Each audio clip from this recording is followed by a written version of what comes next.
talking all about how to be a more confident coach. Now, this is something that comes up so often with people that I work with, something that I've experienced a lot of myself. And, you know, all those feelings like the lack of confidence, the self-doubt, the imposter syndrome, like that trifecta of shitty feelings that we can experience when we become coaches in our coaching business. It's really something to try and get our heads around, see what we can do to support ourselves to improve it. And this episode, I'm going to be talking all about this and how we can start and become more confident in ourselves as coaches. So I think there's a few different areas, I think, of our coaching businesses where we might feel unconfident, and it might be all of them or it might be different elements of that.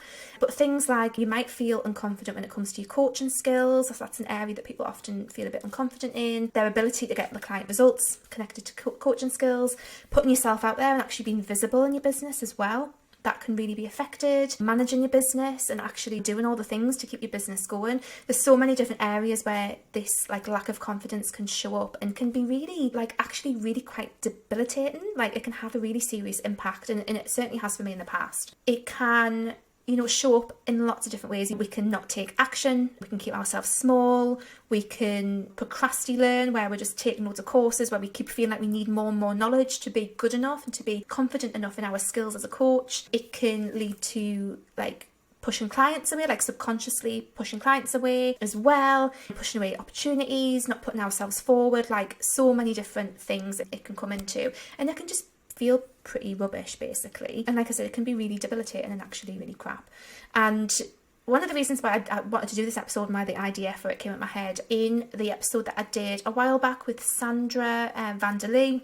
We were having a little conversation about confidence, and she was talking about how there's another coach called Sarah Dan, and one of the things that she says a lot in her work is you're fucking welcome. So when she sells something, it's like her whole vibe is like, you're fucking welcome because that's going to be awesome, and this is so good, and this is going to be so good for you, like you're fucking welcome that you've got it.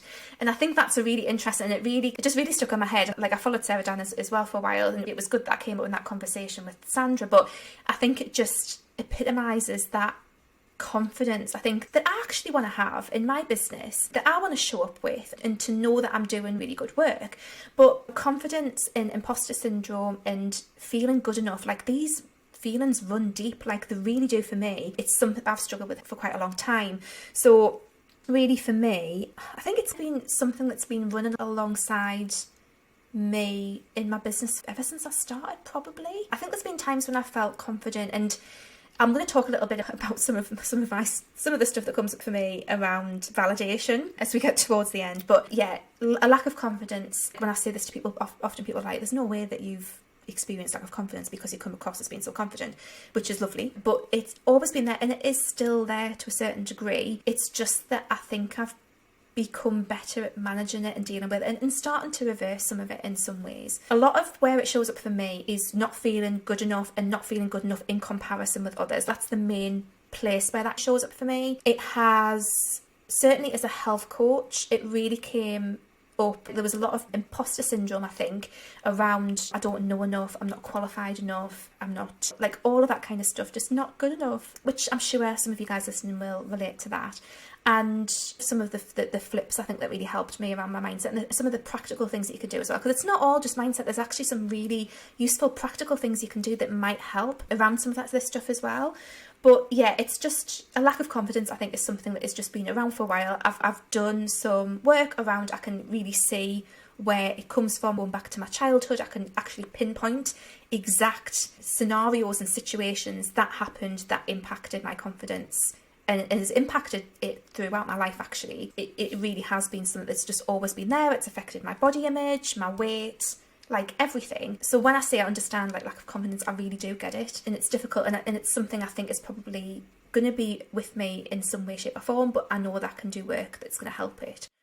So yes, I get what it's like to struggle with a lack of confidence. But what can we do? What can we do to support ourselves as coaches with our confidence? And I think as a coach, doing that inner work and showing up for that inner work, like that to me is part of walking my talk as a coach. Really examining that and looking at that stuff. And it's one of those things in business. I think when we start coaching businesses, some of us don't realise that it's going to be one of the deepest, most profound personal development experiences we will ever go through in our lives, because it brings up all of your shit. Like, starting a business, it really does. And in some ways that is not a bad thing. It really helps us evolve and move on. But like I said, I think perhaps part of walking our talk as coaches is to address this stuff and is to do the work, because it is going to impact how we show up in our businesses and how we can show up for our clients and things as well.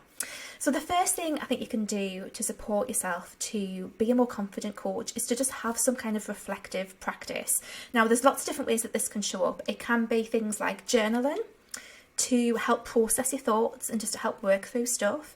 It can be having a supervisor. So this is something dependent on your area of coaching, working with either another more experienced coach, someone who might be a professional in a linked area, but someone where you can go to that person and talk about specifically, and this is probably more angled towards how you support your clients, and actually talk through stuff. And the process of supervision, like I used to do this in completely unrelated to coaching, but in my old job working in a charity and being a youth worker, we would have supervision, and we would bring any issues or anything that we were dealing with in our work, we would bring that to our supervisor, and it would be an opportunity to discuss that.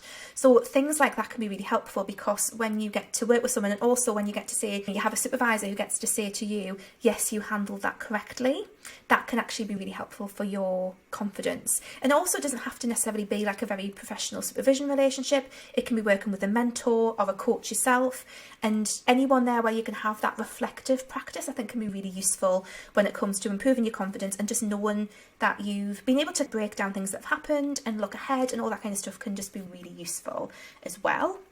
Another thing that I've found that's a more practical thing that I found is really helpful is to collect positive feedback.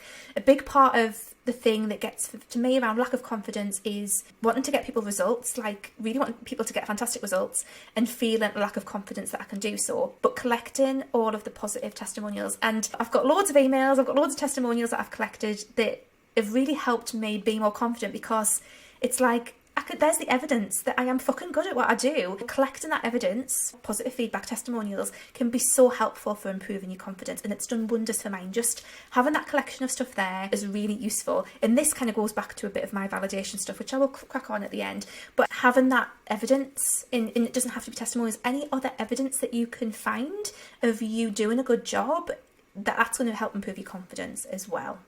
And then there's also limiting your consumption of basically like stuff that makes you feel shit. The main one I'm talking about here is Instagram, guys. If you are consuming stuff on a regular basis that is highlighting to you your lack of confidence, self-doubt, that kind of thing, limit it. I think there's a role there for looking at the things that trigger you and actually following that path, like following the rabbit down the hole thing.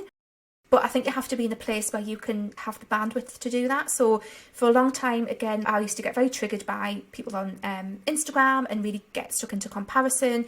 But what's happened for me is that over time, I've been able to improve my confidence and improve my mindset to the point where if I get triggered, I can kind of take a step back and not get so personally pulled into it, and actually look, okay, so what is that telling me about myself? What is that saying to me about perhaps what I want in terms of my version of success? Like, what's missing from my life? Is it like jealousy? Is it like what is it? Like, actually doing that little bit of work and actually really figuring out what that is. But I think you have to have the bandwidth to be able to do that. And sometimes to get to that point, you need to limit the consumption in the first place of things that you find triggering. So that might be unfollowing or muting people who you follow on social media who particularly trigger you, and that's okay. You're allowed to do that. You're not a bitch for doing it. There's nothing wrong with that. And what you might find is that once you've got that, like I said, once you've kind of given yourself that time to fortify yourself and work in other ways on your confidence, you can come back to that and you can start to notice where you are triggered and do some work around finding that, because there's golden nuggets in those triggers, guys. If you can get into it, there really is. It's something really interesting to look at as well.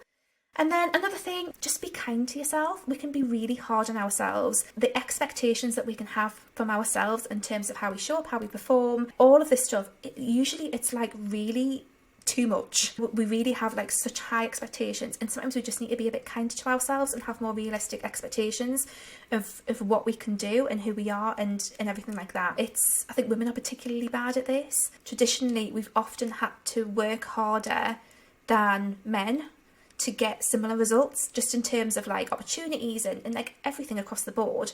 And that's not even to get into people who might be people of colour or LGBTQ plus people or anything like that. We all have these different parts of our identity and that are going to have an impact on us. And I think it's really interesting in the realms of confidence to consider how that might be playing a part in that as well, because I think we all try and hold ourselves to certain standards that might not be realistic as well. And if anyone ever gets stuck with imposter syndrome and self-doubt, the Prime Minister of the UK, look at how uniquely unqualified he is to be Prime Minister, yet he does it. I can guarantee you that you are more qualified to be a coach than you are for him to be Prime Minister of an actual country. So whenever I get a little bit low on it, I just think, yeah, that's what I think of basically.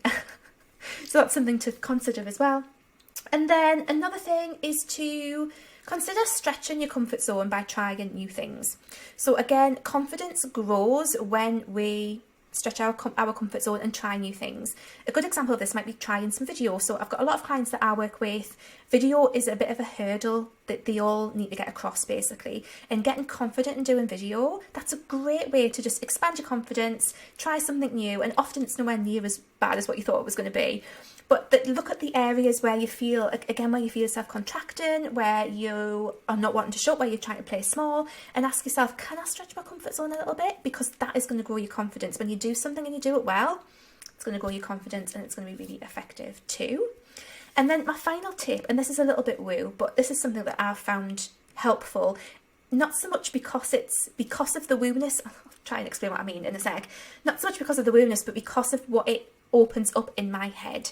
So things like astrology and human design I think have been really interesting, because those modalities, they share something about who we might be, and then we can ask the questions of ourselves, does this resonate? So the example for me, so in astrology I'm a Leo with a Scorpio rising and an Aries moon, and I've done a little bit of research on this, but one of the things that came up, I think I read something around Leos and around validation, and I've mentioned that a few times now.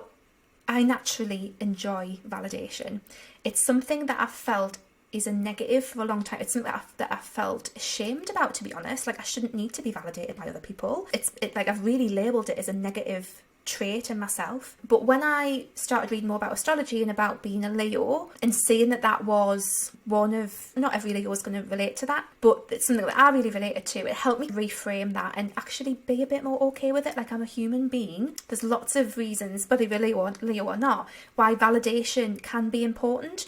And I think there's healthy validation, there's a healthy need for validation, and there's an unhealthy need for validation.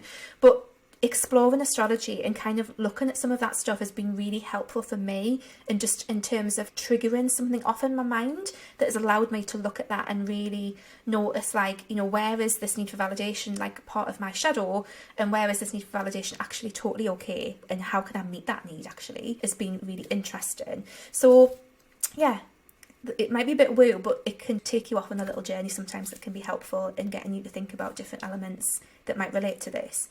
So I hope that has been helpful.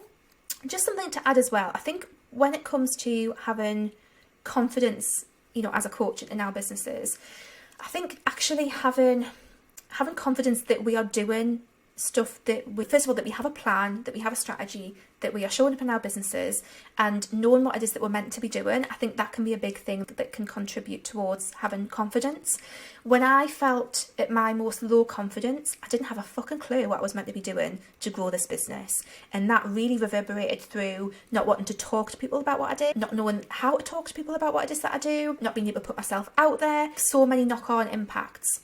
So just a reminder that this week, starting today, if you listen to this on Monday the 14th when it goes live, starting today I am running a free training week. It's like an online immersion retreat week, and it's all about how to elevate your coaching business. And when I talk about elevating your coaching business, what we're really doing is we're taking like a 360 look at your coaching business. We're going over some really core things that you might want to tweak that's really going to help us elevate our coaching business to the next level, where we are enjoying our work, we are showing up in our marketing, we have a plan, we know what it is that we're doing, we're confident, we know like the mindset aspect of it as well, and we're doing some stuff around the mindset as well, and we're going to cover lots of stuff in that. There's going to be a training. If you are joining this after the Monday, the replay of the training will be available, but not the live, because I'll be doing that on Monday. There's going to be the recording of the training, there's going to be a workbook and some spreadsheets and stuff that are really practical, and then throughout the week I'm going to be doing some live coaching and mentoring sessions to help you. So that sounds good. And again, confidence is part of what this is about, because I think it's really important to have that sense of actually like knowing what it is that you're doing is really going to help.